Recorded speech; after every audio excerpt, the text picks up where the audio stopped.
好啦，最後想講講物質濫用啦、成癮同埋共病啦。共病嘅概念就咩咧？其實一個人可以多過一個病㗎嘛。係即係譬如舉個例，佢可能係嗱性格問題或者人格障礙啦。譬如舉個例，可能嗰個人諗嘢好極端，或者係個人諗嘢好負面，個心情唔好啊嗰啲咁，自然藥物濫用嘅機會咪大啲咯。嗱，唔係一定嘅。係好啦喎，跟住之後咧，呢種嘅情況、性格問題、人格障礙，亦都有機會慢慢潛在影響到佢有啲，即係有啲精神障礙或者有啲精神病。而物質濫用咧，除咗影響個性格啦，譬如好似飲酒，亦都會令到個性格越嚟越即係暴暴躁啲，躁啊。係咁啊，而飲酒或者譬如藥物濫用，或者呢啲嘢，亦都影響到個情緒啊、個精係神問題，影響腦部啊嘛。影響腦部。咁所以咧，其實實際上咧，如果你要處理譬如個人咧，所以我都有見，即係譬如即係今日嘅參加者有問點樣戒嗰啲人咧？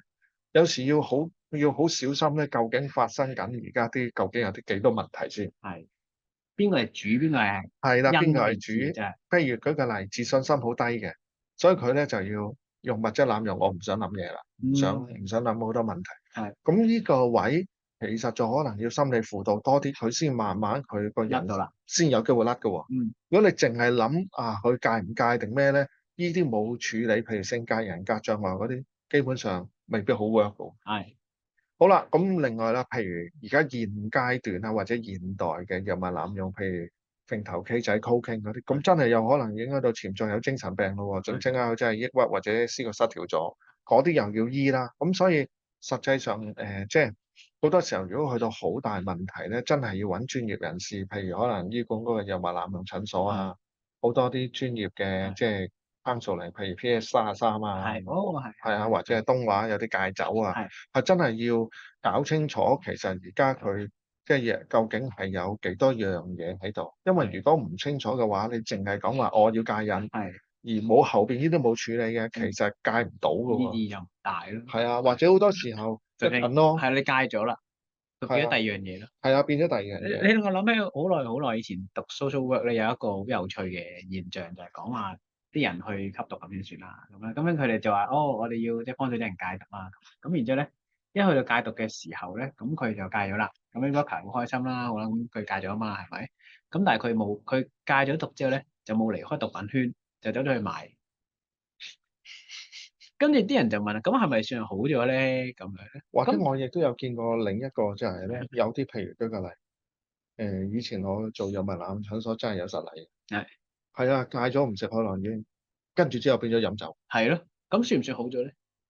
其實我覺得唔係咯，其實你只不過由一個轉咗第二個咯。轉咗第二個啫嘛，咁嗰個問題個核心就係佢根本上即係你可以話個內心個性格嗰度嗰個部分有啲嘢係點樣咧？係，所以認清個成因都緊要。係啊，咁物質濫用同埋成癮嘅共病啦，譬如我哋講緊雙重診斷嘅，譬如好多時候驚恐症啊，好勁嘅抑鬱啊、焦慮啊，有啲時候都會咧，可能有第二啲人去幫助嘅，譬如舉個例啊，食支煙減低焦慮。都好常見啦，好常見啦，圍埋一係嘛？大邊度我睇過。係啦，係啦。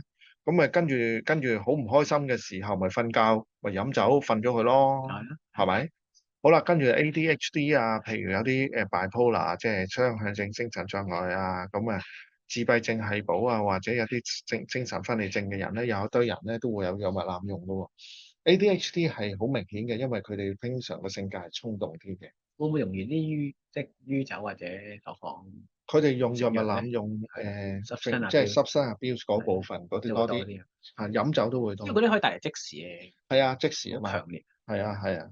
咁另外人格啦，有時好偏執啊嘅，或者逃避型啊、依賴型嘅人格障礙啦，都會有，即係佢哋好多時候自己解決到唔到問題，咪可能會試下飲下酒啊，或者即係瞓唔到覺啦，咁咪食下藥啊嗰啲咁去做咯。係係咁咧，另外咧，有啲人即係譬如俾翻少少最後嘅一啲資料啦。1990年做過一個研究喺美國咧，就係精神分裂症嘅患者咧，譬如佢哋用酒精嘅機會率咧係有差唔多47%嘅。咁咧就反社會人格障礙裏邊，即係 anti-social 嗰班咧，就有87%嘅。咁而英國做嘅研究咧，譬如精神病啊，或者係即係物質濫用發生率喺思覺失調嗰度有31%，或者至少都10幾個 percent。咁可以理解嘅，精神分裂或者思覺失調都係類似嘅嘢啦。其實佢哋好多時候可能個心情都麻麻地啊，好多時候即係有好多問題解決唔到啊，咁咪用藥啊、酒精去處理咯。嗯，咁啊，好多時候啲共病咧，譬如 ADHD 都好多噶。好多時候講緊話網絡成癮嘅人都唔少噶，有14%係 ADHD 嚟嘅。哦，係啊，有啲譬如日本嘅話，覺得係甚至係可能去到成20%嘅。係啊，好啦，咁興奮劑或者對精神嘅影響啦，即係急促期嘅時候就可能會令到突然間急性精神病啊，食咗突然間自下殘或者係暴力去打人啊，情緒不穩定啊嗰啲咁樣啦。咁亦都會，因為好多時候佢哋對佢自我控制能力都有錯誤估計嘅，都以為自己可以控控制到，制得到，長期就會成癮啦、抑鬱啊嗰啲精神病啊影響到啦。咁要處理成癮問題咧，唔係用道德觀念去睇㗎嚇。咁其實要睇下佢哋嘅循環同埋究竟個成因啦。咁要睇下啲治療啦。通常咧，會有機會影響到健康問題。咁認知行為治療或者藥物係需要嘅一部分咯。係嗱，好多人都話啊，我玩嗰樣嘢，點解會俾嗰樣嘢玩翻嘅咧？係啊，冇可能噶嘛，全部都覺得自己控制到。係啊，咁嗰個位咧，最近有啲研究咧，就有啲可以分享下嘅，就係即係原來你好冷靜嘅時候，同個引起嘅時候，成件事個人個心態完全可以完全變晒。啊，係啊，好陌生嘅，原來有陣時都冇可想象以，中咁係啊，即係咁理性。係啊，其實人去到最後都係好情感嘅動物嚟嘅啫。同埋個人都係好複雜嘅嘢，究竟淨係係啊，情緒啊、想法啦，定係係撈埋一齊嘅嘢啊，係啊，定點樣啊？係係啊。呢個有排講啊，醫生都話嗰個位會盡量準備啦，好似頭先阿 Mark 講緊嗰個好重要就係、嗱，其實頭先嗰個位仲有一個位嘅就係、係嗱，大家都有壓力，點解有啲人會揀咗成癮嘅嘢，而有啲人唔揀成係啊癮嘅嘢咧？係啊，話呢度好多嘢講。係嘛？嗱，呢個好難講啊，因為呢個係真係價值觀嘅問題。係嗱，亦都有好多時候係好現實嘅問題，譬如舉個例，喂，佢夠想可能做運動啦，放咗工都11點啦，夜晚咪係咯，做咩做乜運動咧？鬼啊？咪係咯，做得係嘛？嚟做到1點鐘又瞓唔到，係啦。聽朝唔使咁翻工啦。係啦，咁個 me time，尤其是而家個電腦時代或者電子時代，哇個 me time 好多時候就攞咗去上網睇嘢做咗 係啊，me time 啦。咁係呢啲係我諗係同以前嗰個即係或者10幾20年前嘅社會係個變化好唔同。好唔同，係。所以嗰啲人嘅走向咧，都隨住年代而唔同咗咯，即係咁唔同咗，唔簡單。同咗，唔同咗。我差唔多可以肯定 virtual reality 有一堆人即係可能忍硬係啊，勁上癮會出事一堆。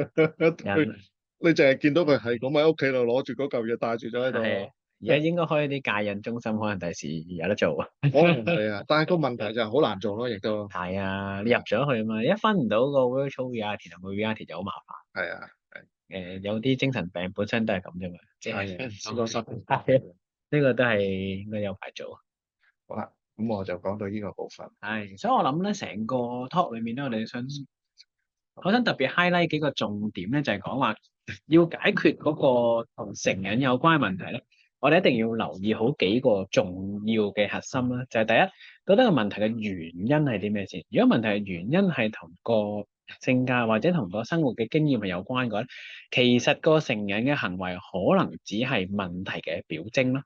實際上，我哋要解決嘅就可能係個行為同埋行為以下面當中個內心嘅感覺咧。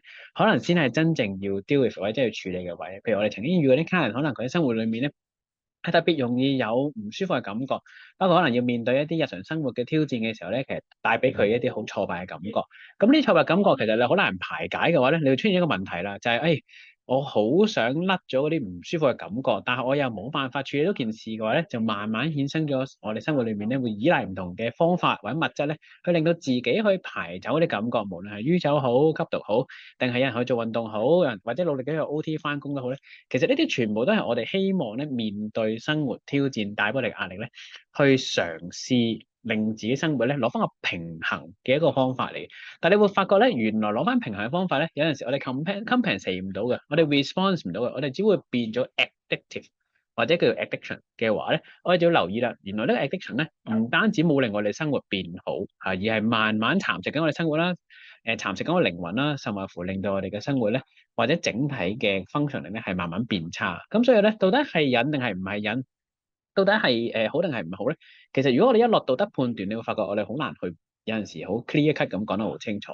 但係實際上我哋要諗啦，到底我做呢樣嘢整體地係對我嘅生活係有整體提升啊，長遠持續而且有效嘅整體提升啊，定係其實佢帶嚟長遠，佢帶嚟好短期啊，好偶發性嘅一啲好處，但係實際上佢嘅壞處係多啲嘅咧。咁呢啲位置我哋就特別留意，其實會唔會帶俾我哋嘅係弊多於利？如果係嘅話咧，咁即係話呢個成癮行為或者呢啲行為咧，可能係有病態嘅感覺啦。